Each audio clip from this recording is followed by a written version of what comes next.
오늘은 하나님의 선물 마태복음 우리 8번째 시간으로 육적인 시험이라는 제목으로 우리 하나님 말씀 함께 나누도록 하겠습니다.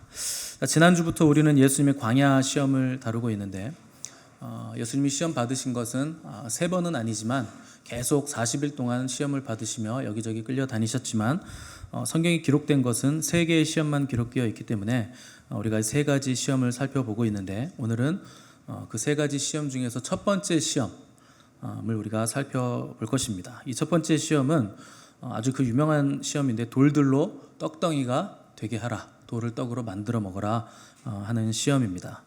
이 3절을 보시면 시험하는 자가 주님께 나왔다 이렇게 기록을 했는데 시험하는 자는 사탄입니다. 유혹하는 자라고도 하고 거짓의 아비라고도 하고 또 마귀라고도 하는 사탄을 말하는 겁니다. 자, 마귀가 왜 시험을 하는가? 우선적으로 마귀는 처음에는 어떤 일을 하는가? 영적인 세계가 없게 믿도록 처음에 마귀가 그것을 시도합니다. 그러다가 자기의 정체가 드러나고 또 사람들이 하나님을 믿기 시작하면 영적인 세계에 눈을 뜨게 되면 그때는 다른 작전을 쓰는데 이때부터는 하나님의 말씀을 의심하게 만들고 하나님을 제대로 믿지 못하게 만드는 것이 마귀가 의도하는 바입니다. 그런데 마귀가 그렇게 시험을 할 때 어떤 방법으로 시험을 하는가? 사탄은요, 이렇게 자기의 것이 하나도 없는 존재입니다. 원래 자기의 것이 없고 또 창조성도 없는 존재이기 때문에 항상 사탄은 하나님의 것을 모방하고 또 하나님의 것을 가지고 마치 자기 것인 양 비틀어서 우리에게 시험을 하는 겁니다. 근데 목적만은 분명합니다. 하나님을 떠나게 만들고 지옥으로 한 사람이라도 더 데려가는 것이 사탄의 최종 목적입니다. 이 사탄의 시험은 보통 3가지 영역으로 오게 됩니다. 첫 번째, 육체를 무너뜨리기 위해서 물질적인 시험, 또 육적인 시험을 주고 또 우리의 정신을 파괴하기 위해서, 혼을 파괴하기 위해서 정신적인 시험으로 다가오고, 그리고 우리 영적인 시험, 우리의 영을 타락시키기 위해서 영적인 시험을 가지고 우리에게 다가오게 되는 겁니다. 이 사탄의 이러한 시험의 패턴은 전혀 새로울 것이 없는 시험들입니다. 왜냐하면 사탄은 태초에 에덴 동산에서부터 이렇게 인간을 시험을 했기 때문에 그렇습니다. 우리 창세기 3장 한번 찾아보겠습니다. 여기 마태복음은 주보를 띄워 놓으시고 구약성경 맨 앞으로 가셔서 창세기 3장 1절에서 5절 말씀 우리 한번 찾아보겠습니다.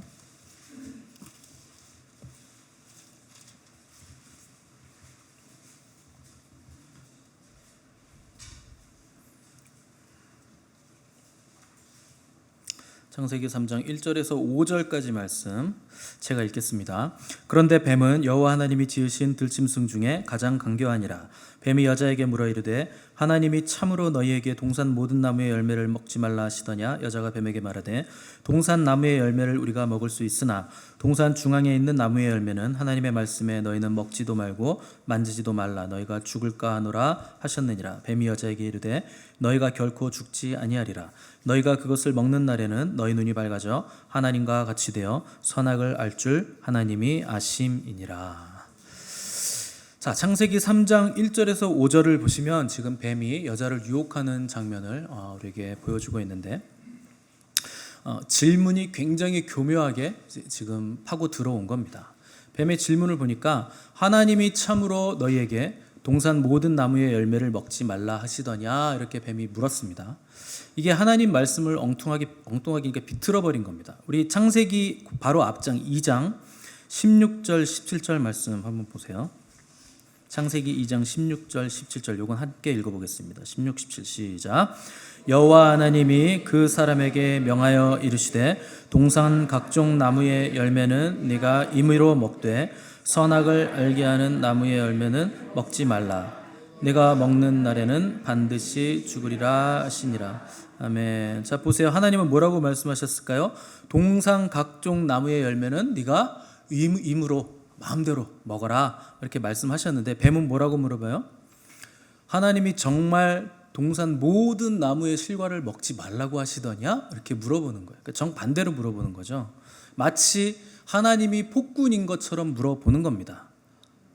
그래서 아니 하나님 어떻게 그럴 수 있냐, 요즘 시대에 하나님 어떻게 그렇게 심하게 말씀을 하셨냐, 아무것도 먹으면 안 된다고 너무하시네, 이렇게 물어본 거예요. 하와가 딱 들으니까 저건 아닌데, 그런데 들어보니 또 약간 폭군인 것 같기도 하고, 이게 약간 이렇게 헷갈리는 거죠. 근데 하와가 이 방법에 걸려 들었습니다. 그래서 대답을 하는데 동산 나무들의 열매는 우리가 먹을 수 있으나, 이렇게 약간 단서를 남기죠. 먹을 수 있으나. 그러니까 뭔가 못마땅하고 뭔가 찜찜하고 불만에 찬 말투로 대답을 한 겁니다. 근데 잘 보세요. 하나님은 동산 나무의 실과는 너희가 임의로 먹어라, 이렇게 얘기를 하셨어요. 하와가 대답할 때 동산 나무들의 열매는 우리가 먹을 수 있다, 어떤 한 단어가 빠졌죠. 임의로 먹어라 하는 임의로가 빠졌습니다. 이 임의로라는 단어를 영어로 하면 freely예요. free, 자유롭게, 마음껏, 값없이, 이런 뜻입니다. 그러니까 값없이 먹어라, 너희가 값없이 먹을 수 있다, 이렇게 얘기를 한 거예요. 근데 계시록 22장 17절에 이 단어가 똑같이 쓰입니다. 한번 읽어보겠습니다. 계시록 22장 17절 시작. 성령과 신부가 말씀하시기를 오라 하시는도다. 듣는 자도 오라 할 것이요 목마른 자도 올 것이요 또 원하는 자는 값없이 생명수를 받으라 하시더라. 아멘. 값없이 생명수를 받아라. 값없이 동산나무의 실과를 먹어라. 값없이 예수 그리스도를 믿기만 하면 너희 죄에서 구원을 받을 것이다. 다 똑같은 단어입니다. 값없이, 이 단어를 하와가 지금 빼고 대답을 한 겁니다. 우리가 먹을 수 있으나, 값없이 먹을 수 있으나라고 대답을 안 한 거죠. 값없이라는 단어는요, 값이 싸서 값없이가 아니고 값을 치를 수 없기 때문에, 값을 치르는 것이 불가능하기 때문에 가장 귀중한 것을 주실 때 하나님 우리에게 값없이 주시는 겁니다. 이 귀중한 단어를 하와가 빼버리니까 정말 값어치가 없는 것 같이 느껴지는 겁니다. 그러니까 하나님 주신 것이 완전히 무가치한 것처럼, 마치 아무것도 아닌 것처럼 그렇게 느끼기 시작하는 겁니다. 그래서 많은 사람들이요, 하나님의 말씀과 그분이 값없이 주시는 선물들을 귀하게 여기지 않습니다. 값없이 받았다고 값어치가 없는 게 아닌데, 우리가 가진 것 중에서 어떤 것으로도 그 값을 치를 수가 없기 때문에 값없이 주신 것인데, 우리가 마치 공짜로 무가치한 것을 받은 것처럼 여기는 거예요. 그래서 하나님 우리에게 값없이 주신 선물들을 다 빼앗기게 되는 겁니다. 누가 뺏어갈까요? 사탄이 다 이걸 뺏어가는 겁니다.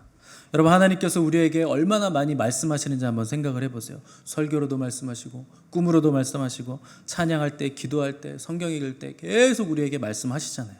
근데 우리는 그 말씀을 들으려고 하지 않고, 지키려고 하지 않고, 귀하게 여기지 않는 거예요. 그래서 하나님께서 말씀의 씨를 뿌리시는데 이 씨앗을 사탄이 와서 다 훔쳐가고 쪼아먹고 하는 겁니다.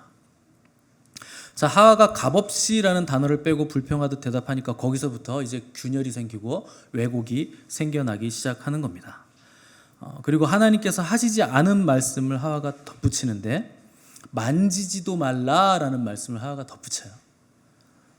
하나님은 먹지 말라 그러는데 하와는 만지지 말라는 말까지 덧붙이게 됩니다.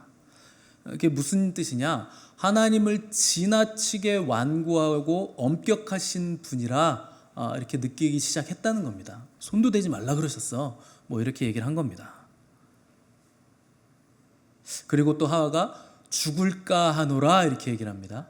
하나님은 반드시 정령 죽을 것이다 그랬는데 저거 우리가 죽을지도 몰라, 그렇게 얘기하셨어, 이렇게 비트는 겁니다. 그러니까 뱀의 이 작전에 넘어간 거죠. 뱀이 이 틈을 보고 정확하게 이제 파고들기 시작합니다. 그래서 뭐라고 얘기하느냐? 너희가 결단코 죽지 아니하리라.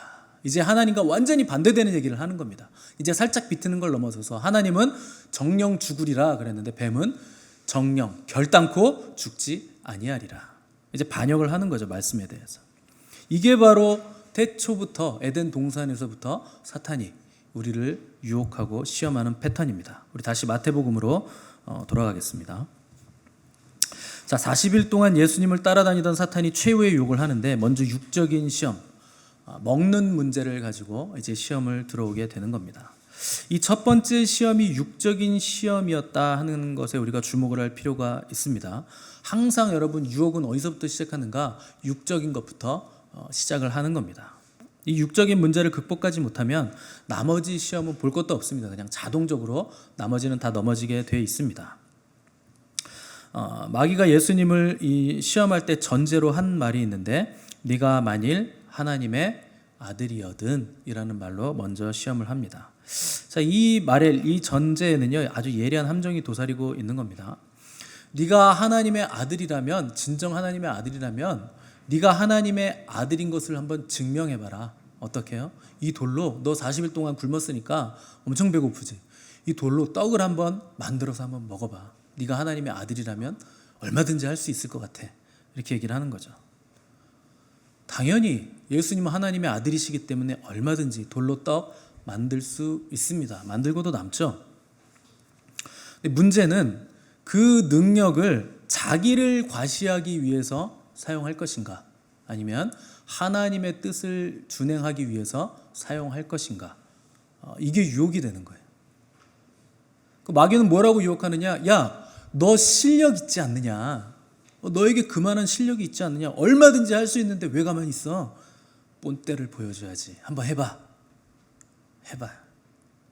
네가 가진 그 엄청난 능력이 얼마나 대단한 능력인지 사람들이 잘 모를 거야. 이번에 한번 보여줘. 이거 유혹이에요. 특별히 은사자들과 목회자들에게 이게 치명적인 유혹입니다.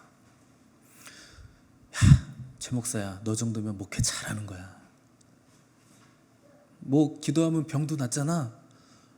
능력도 행하고 귀신도 쫓겨나가고, 네가 조금만 더 뛰면 얼마든지 목회 성공할 수 있다. 사람 위로하고 용기 주는데 아주 언변이 아주 천재적이야. 너는 내가 보니까 말을 너무 잘해. 재능은 또 많아. 야, 뭐든지 다 할 수 있어. 너의 언변과 젠틀함과 그 힘을 이용해서 목회를 해라. 인기 있는 목사들 다 그런 거 재능 가지고 한 거야. 열심히 뛰어라. 기도는 성경에 하라고 써 있으니까 새벽에 잠깐만 하고, 예의상 기도는 형식적으로 잠깐 하고, 네가 땀 흘려 열심히 뛰어다니면 한 1000명은 모을 수 있을걸? 할 수 있어. 얼마나 여러분 그럴듯합니까? 할 수 있을 것 같아요. 이게 마귀가 마치 목회를 위해서 조언을 해주는 것 같지만 마귀의 목적은 하나예요. 하나님과 우리를 떼어놓는 겁니다. 하나님의 능력으로, 하나님의 말씀에 의지해서 하는 게 아니고 내 힘과 내 판단과 내 능력으로 네가 뭘 해야 된다. 이게 마귀가 주는 유혹의 특징이에요. 여러분 잘 보세요. 마귀는 지 걸로 유혹하는 거 아니에요. 네가 가진 거 그거 있잖아. 그걸 사용해.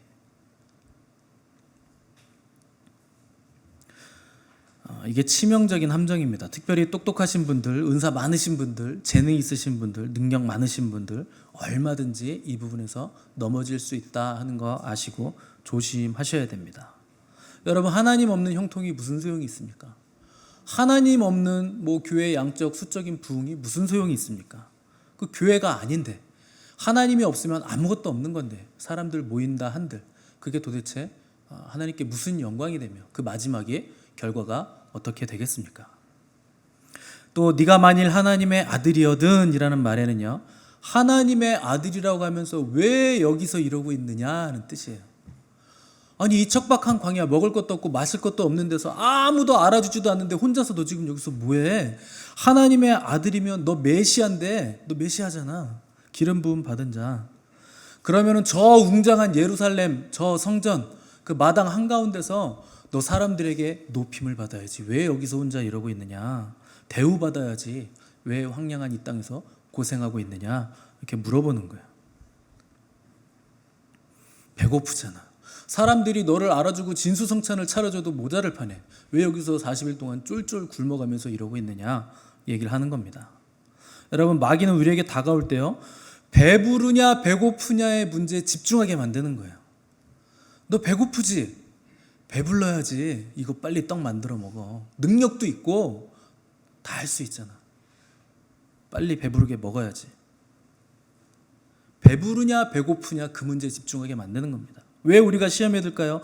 배부르냐 배고프냐의 문제에 우리가 집중하니까 이 시험에 걸려 넘어지는 거예요. 여러분, 배부르냐 배고프냐보다 더 중요한 것은 하나님의 뜻이 무엇이냐가 더 중요한 겁니다. 십자가에 달리시기 전날 밤에 예수님은 땀이 피가 되도록 기도하셨어요. 쩔쩔매셨어요. 십자가 지는 것이 너무나 고통스럽기 때문에 주님도 너무 괴로우셨어요. 내가 죽을 것 같다. 얘들아 나를 위해서 좀 기도해다오. 부탁하실 정도로 주님은 쩔쩔매셨습니다. 그런데 땀이 피가 되도록 기도로 사투를 벌이시고 새벽이 밝아올 때 주님이 하신 기도의 결론은 아버지여 그러나 나의 원대로 마옵시고 아버지의 원대로 되기를 원합니다. 아버지의 원대로 하옵소서. 이게 주님의 결론이었습니다. 십자가를 지느냐 안 지느냐가 중요한 게 아닙니다. 아버지의 뜻이 무엇인가? 그게 중요한 거예요. 우리가 기도를 왜 할까요? 하나님의 뜻에 나의 뜻을 맞춰가는 과정이 기도입니다. 기도하지 않는 사람들은요, 하나님 앞에 앉아있지 않는 사람들은 하나님의 뜻에 나의 뜻을 맞추는 과정이 없는 거예요. 그러니까 견디지 못하고 튀어나가죠. 내가 뭘 해보려고 자꾸 튀어나가고 기다리는 시간을 견디지 못하고, 그래서 이스라엘 백성들은 금송아지를 만든 거예요. 모세가 내려오는 그 시간을 견디지 못해서. 그러나 기다렸던 모세는 하나님 앞에서 놀라운 계시를 받고 있었던 겁니다. 지금 내가 하나님의 뜻대로 살고 있다면, 내가 하나님 말씀에 순종하며 충성스러운 삶을 살고 있다면 배가 고파도 배가 불러도 어떤 상황에서도 감사와 기쁨의 삶을 우리가 살 수 있게 되는 것입니다. 예나 지금이나 사람들의 문제는 항상 어디 있는가? 먹고 사는 것에 문제가 있어요. 그래서 우리나라 사람들이 인사하면 뭐가 인사예요? 밥은 잡쌌어? 식사는 하셨어? 이게 인사예요. 하도 굶고 살아가지고 밥 먹었는 게 인사입니다. 일단 먹고 사는 문제가 해결이 돼야 되는 거예요. 아니면 다른 건 의미가 없는 거예요. 대통령 선거 때가 되면 누가 가장 인기 있을까요? 먹고 사는 거 해결해 준다고 하면 문제가 없는 거예요, 그 사람. 경제 문제만 해결해 준다고 하면 그 사람 성품이 어떻든 어떤 사상을 가졌든지 간에 무조건 우리는 그 사람 찍겠다. 이게 이 시대의 사조입니다. 성경에서도 예수님께서 오병이어 기적을 일으키시잖아요. 배고픈 5천 명의 군중, 남자만 5천이니까 여자와 어린아이들과 늙은 분들까지 하면 한 2만 명은 됐을 거예요. 그죠? 4배로 늘어나는 거니까. 어떻게 먹여요? 보리떡 5개 하고 물고기 2마리. 그걸로 2만 명이나 되는 사람들을 먹이죠. 공식적으로는 5천 명이지만 남자만 5천 명이니까. 그때요, 사람들이 예수님을 잡아서 억지로 임금 삼으려고 합니다. 대통령 만들겠다는 거예요. 왜요? 경제 문제를 해결해 줬으니까. 먹고 사는 문제를 이분이 있으면 무조건 이건 해결이 되는 거예요. 야, 저 작은 걸 가지고도 뭐 뻥튀기를 했는지 어떻게 했는지 아무튼 이게 다 먹었네. 무조건 저 사람 찍어야 된다 그래가지고 억지로 대선 주자로 막 모시고 온 거죠. 그거 왜 안 그러겠어요? 1992년에 걸프전 승리로 지지율이 하늘로 치솟았던 조지 부시 대통령이요, 대선 경쟁을 치렀는데 빌 클린턴하고 치렀죠. 그때 누가 당선됐냐면 빌 클린턴이 당선됐습니다. 조지 부시가 걸프전 승리로 인기가 최고로 올라갔었던 때였어요. 근데도 졌어요, 클린턴한테. 왜 졌는지 아십니까? 클린턴이 딱 한 가지 문구를 내걸었습니다. 바보야, 문제는 경제야. 그거 하나 내건 거예요. 문제는 경제야, 이 띨띨아. 이걸 내건 거예요. 조지 부시를 모욕하면서 그 프레이즈를 내걸었죠. 결국엔 그가 당선이 됐습니다. 그러니까 전 세계가요, 모든 사람들이 경제 문제에 얼마나 목숨을 걸고 사활을 걸고 시달리고 있는가 하는 것을 잘 알 수 있는 겁니다. 근데 여러분, 정말 여러분들에게도 경제 문제가 가장 중요한 문제입니까? 바보야, 문제는 경제야. 우리는 이렇게 말해야 돼요. 바보야, 문제는 너희 영혼이야. 여러분, 경제 문제보다 중요한 게 영혼의 문제입니다. 잘 사는 거 좋은데, 먹을 거 넉넉한 거 다 좋은데, 오늘 먹을 거 있고 평생 동안 먹을 게 있는 거 안정감이 있어서 좋긴 한데, 오늘 하나님이 나를 부르시면 그 모든 부와 경제적 안정은 도대체 무슨 소용이 있겠습니까? 내가 오늘 하나님 만날, 내 영혼이 하나님 만날 준비가 되지 않았으면 그 경제적 부유함이, 창고에 가득가득 차 있는 그 곡식이, 금고에 가득 있는 그 돈과 금이 무슨 소용이 있는 겁니까? 오늘 밤 주님이 여러분을 부르신다면 여러분이 가져갈 수 있는 것 아무것도 없습니다. 야, 오늘 주님이 날 부르신다. 가방 꺼내서 짐 챙기자. 뭐를 챙겨가시겠어요, 여러분? 챙길 게 없어요. 그 어떤 것도 의지할 수 없습니다. 그걸로 끝이에요. 정말 심각하고 중요한 문제는요, 경제 문제가 아니라 우리 영혼의 문제입니다. 우리 예수님은 정말 중요한 문제가 뭔지 정확히 알고 계신 분이십니다.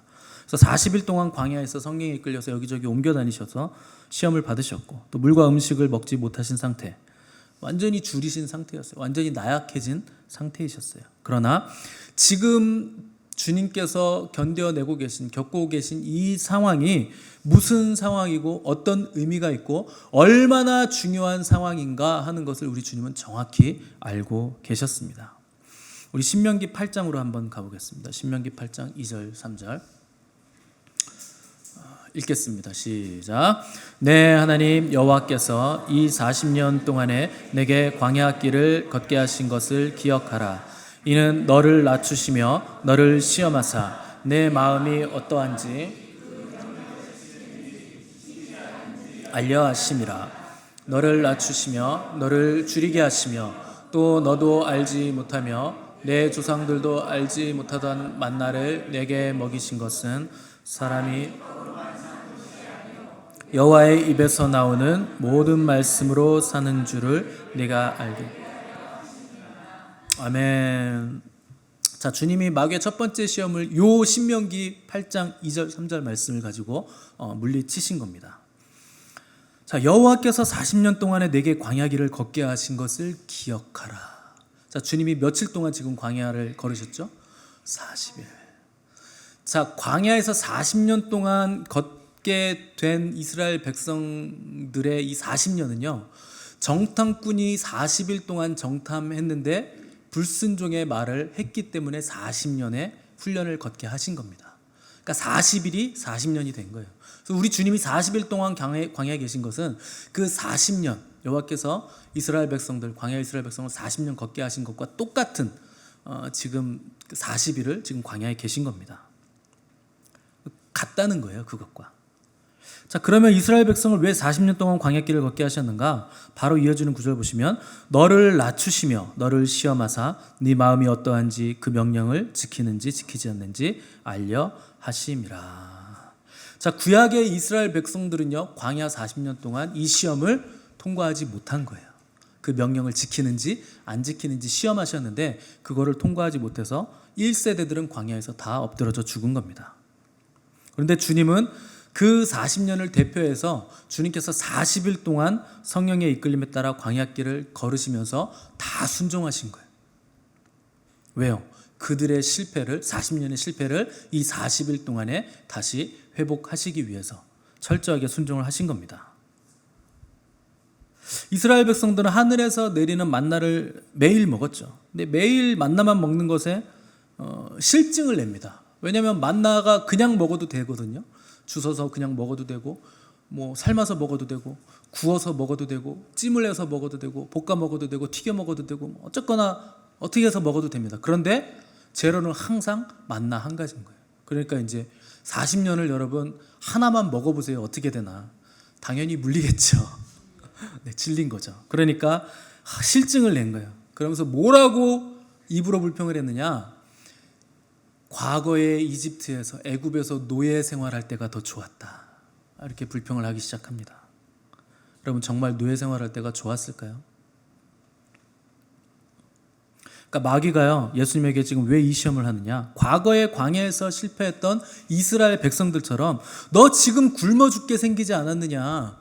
빨리 이 돌로 떡 만들어 먹어라. 순종도 배불러야 할 수 있는 거지. 지금 배고파 죽게 생겼는데 너 그러다 죽어. 일단 먹고 배부른 다음에 순종을 해. 이 얘기를 하는 거죠. 이때 주님은 결정적인 말씀으로 마귀의 유혹을 물리치시게 되는 겁니다. 자, 그 신명기 3절을 보시면 너를 낮추시며 너를 줄이게 하시며 또 너도 알지 못하며 내 조상들도 알지 못하던 만나를 내게 먹이신 것은 사람이 떡으로만 사는 것이 아니요 여호와의 입에서 나오는 모든 말씀으로 사는 줄을 네가 알게 하려 하심이니라. 자, 보세요. 이스라엘 백성이 40년 동안 광야에서 살 수 있었던 이유는 농사를 지었거나 사냥을 했거나 해서 먹은 게 아니고 매일매일 하나님께서 초자연적으로 새벽마다 하늘에서 만나를 내려주셔서 그걸 거두어서 그걸 먹고 살 수 있었던 겁니다. 왜 하나님께서 40년 동안 만나만 먹이셨을까? 철저하게 하나님께만 의존하는 법을 배우라고 그렇게 하신 거예요. 광야에는 농사를 지을 수가 없어요. 농사 지으려고 해도 하나님의 임재에 구름이 싹 올라가서 이동하면 따라가야 돼요. 머물 수 없습니다. 그러니까 농사도 지을 수도 없고 뭐 이렇게 울타리를 쳐서 뭐 이렇게 목축을 할 수도 없고 가면서 끌고 나온 이집트에서 탈출할 때 끌고 나온 이제 송아지며 양이며 전부 다 잡아 먹은 거예요. 이제 없는 거예요. 더 이상 먹을 게 없어요. 그러니까 고기 먹고 싶다고 하니까 하나님의 메추라기 몰아서 보내주시잖아요. 그러니까 그 정도로 씨가 마른 거죠, 먹을 게. 근데 그때부터 하나님이 만나를 내리게 하셔서 계속 먹이시는 거예요. 왜요? 광야는 먹을 게 없으니까 하나님만 너희가 철저히 의존해야 된다. 하나님의 말씀으로만 살 수 있는 거다. 그 말씀에 의존해라. 그러면 죽지 않는다. 이 철저한 의존성을 하나님께서 알려주시기 위해서 광야 40년 동안을 훈련을 시키신 겁니다. 왜 하나님이 우리를 자꾸만 척박한 땅에 두실까요? 왜 광야에 두실까요? 왜 어려운 환경이 여전히 우리에게 끝나지 않을까요? 우리가 하나님을 완전히 의존하는 그 법을 배우기까지 광야가 끝나지 않는 것입니다. 떡은요, 육신의 필요를 말합니다. 말씀은 영혼의 필요를 말합니다. 떡은 보이는 것을 말하고 말씀은 보이지 않는 것을, 영적인 세계를 말하죠. 근데 믿음이란 보이는 세계의 문제가 아니고 보이지 않는 영역, 보이지 않는 세계의 문제입니다. 보이지 않는 것을 믿는 것이 믿음이에요. 떡은 이성적이고 합리적인 거죠. 보이는 것이고 손에 잡히는 겁니다. 사람이 살아가려면 당연히 떡이 필요하죠. 떡 필요합니다. 그러나 떡으로만은 안 됩니다. 사람은 영혼이 있기 때문에, 영적인 존재이기 때문에. 우리 주님께서 시험을 물리치실 때 사람이 떡으로만 사는 것이 아니요 라고 하셨어요. 떡으로만이라고 했기 때문에 떡도 필요하다. 그러나 떡으로만은 안 된다 얘기를 하신 겁니다. 떡은 육신의 생명만 살릴 수 있는 겁니다. 중요한 것은 우리의 영혼이에요. 우리의 영혼을 살릴 수 있는 것은 떡이 아니라 하나님의 말씀입니다. 자, 이것이 사람이 떡으로만 사는 것이 아니요 하나님의 입으로부터 나오는 모든 말씀으로 살 것이라 하신 이 신명기 9절, 우리 주님이 시험을 물리치신 9절의 깊은 의미입니다. 저는요, 여러분의 삶에 육신의 떡이 풍성하게 넘쳐나시기를 간절히 바랍니다. 여러분, 부자 되십시오. 부자 되는 거 나쁜 거 아니에요. 부자가 뭐 죽을 죄입니까? 저도 부자 될게요. 우리나라 성도님들은요, 희한해. 목사가 부자 되는 건 못 봐줘. 그죠? 저 목사님 부자래. 야, 목사가 부자야? 이상한데?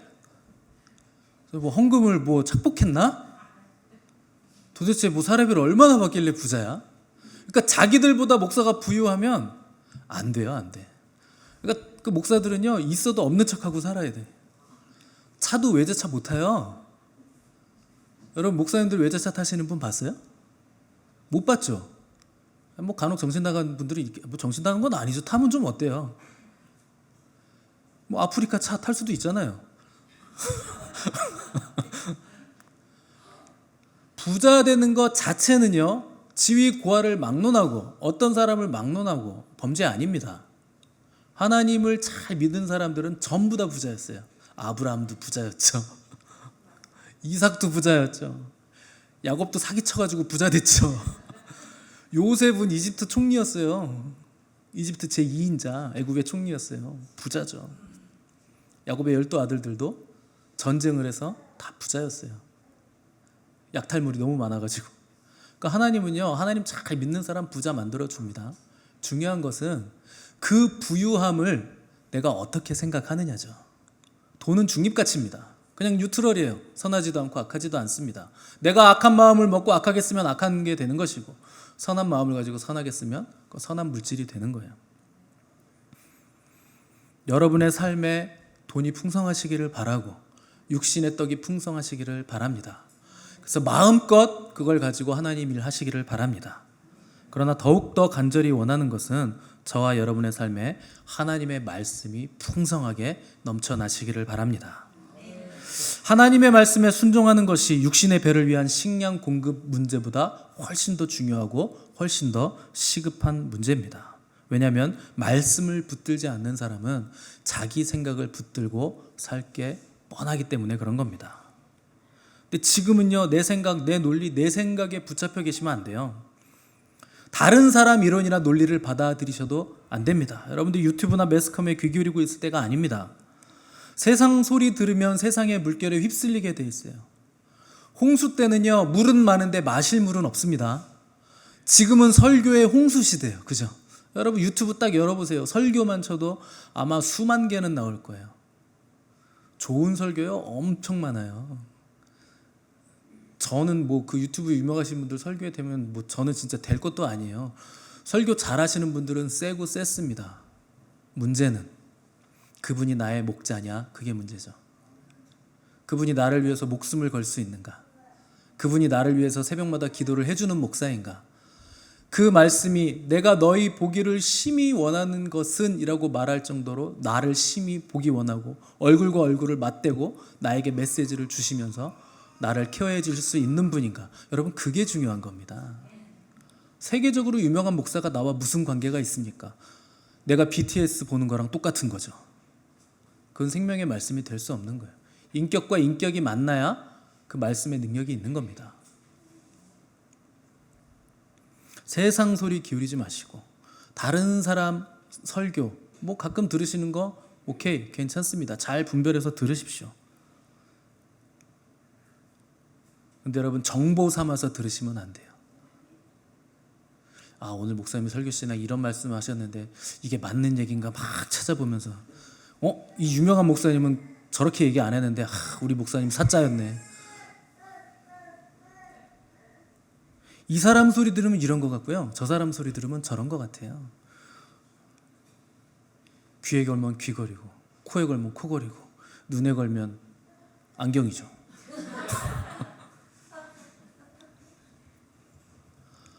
이 사람 저 사람 소리 들을 필요 없어요. 답은 심플합니다. 모든 문제 속에서 누굴 만나야 되는 거냐? 우리 주님 예수 그리스도를 만나셔야 돼요. 그분의 음성 들으시면 모든 건 다 해결되는 거예요. 마귀는요 자기 때가 얼마 남지 않았다는 것을 누구보다도 지금 잘 알고 있습니다. 그래서 할 수만 있다면 택한 자들이라도 미혹하는 거예요. 천국 문 앞에 거의 갔는데 거기서 문 앞에서 미혹해서 지옥으로 끌고 가는 거예요. 성경의 기록입니다. 택한 자들도 얼마든지 미혹받을 수 있고 지옥으로 끌려갈 수 있는 거예요. 이 마귀는 그렇게 혈안이 돼 있는 겁니다. 마귀의 논리는 항상 그럴싸하죠. 너 일단 배가 불러야 신앙생활 할 수 있는 거야. 배고픈데 무슨 신앙생활을 어떻게 해? 왜 교회를 가? 일해야지 지금. 집에 양식도 없는데 주일에 교회를 간다고? 일해. 먼저 배가 불러야 신앙생활도 할 수 있는 거지. 일요일 하루 더 일하면 돈이 얼만 줄 아냐? 일해야지. 나중에 넉넉해지면 그때 신앙생활에도 늦지 않아. 여러분이 나중까지 산다는 보장이 있습니까? 아니에요. 얼마든지 오늘 밤에 너 스톱 하면 여러분 거기서 멈추셔야 돼요. 이 땅에서 삶이 끝나는 거예요. 그럼 주님 물으실 거예요. 너 내가 준 시간 뭐 어떻게 사용하다 왔느냐? 내가 너에게 준 소명이 있는데 너 그거 발견했느냐? 그 소명을 위해서 달려가는 분투하는 삶을 살다 왔느냐? 여러분 이거 물으실 겁니다. 마귀는요 떡의 문제를 가지고 접근할 거예요. 그러나 하나님은요 말씀의 문제를 가지고 접근할 거예요. 떡에는 답이 없습니다. 그러나 말씀에는 답이 있습니다. 진짜와 가짜를 분별할 때는요 가짜를 붙잡고 연구하는 거 아닙니다. 이게 가짜 막 이단 막 사이비 이런 걸 가지고 연구하는 사람들은요 거기 미혹됩니다. 위조 지폐를 분별하는 방법 간단하죠. 진폐를 연구하면 돼요. 진폐의 감각을 딱 알고 눈으로 보고 연구하면 나머지 수많은 종류의 가짜들은 다 판별이 되는 겁니다. 진리인인지 아닌지 어떻게 분별할 수 있을까요? 내가 진리 대신 주님하고 가까이 붙어 있으면 되는 거예요. 내가 주님하고 친한데 당연히 주님 거 잘 알죠. 항상 내가 주님과 붙어있기 때문에. 여러분, 주님한테 붙으셔야 돼요. 우리 주님만이 진짜세요. 그분이 유일한 진짜세요. 그분만이 태초에 계셨던 영원한 말씀이십니다. 우리 주님 안에만 말씀이 있고 우리 주님 안에만 능력이 있어요. 우리 주님 안에, 우리 주님이 오시면 그 안에 온 우주 만물이 다 들어가 있는 거예요. 그깟 빌딩 몇 개 가지고 싶어 하지 마시고 여러분, 주님을 얻고 싶어 하셔야 됩니다. 그럼 우주가 오게 돼 있는 거예요. 그 주님께서 말씀을 통해 마귀의 이 첫 번째 유혹을 이기신 것처럼 우리도 우리의 생각과 몸과 영혼을 주님께 내어드리고 말씀에 내어드림으로 마귀의 유혹을 물리치시기를 바랍니다. 그래서 풍성한 열매를 맺어가는 복된 저와 여러분들의 삶이 되시기를 간절히 바랍니다.